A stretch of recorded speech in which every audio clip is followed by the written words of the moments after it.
Welcome to my channel. Today we will learn what is copy constructor in C++. What is copy constructor?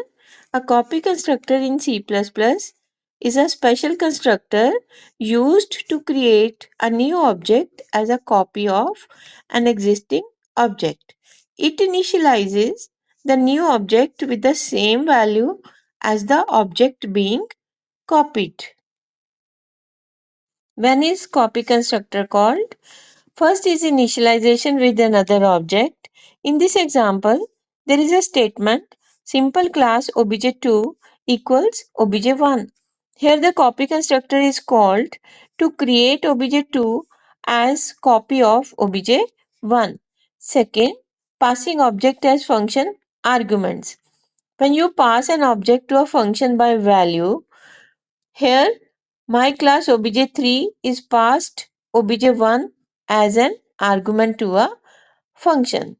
Third is returning objects from functions. In the function my class func, when obj is returned, the copy constructor is called. To understand copy constructor, a class A is defined with a public integer member x. The default constructor is defined, which is a constructor without any parameters. Then copy constructor is defined. It takes a reference to an object of class A as a parameter. It initializes x with the value from the passed object obj.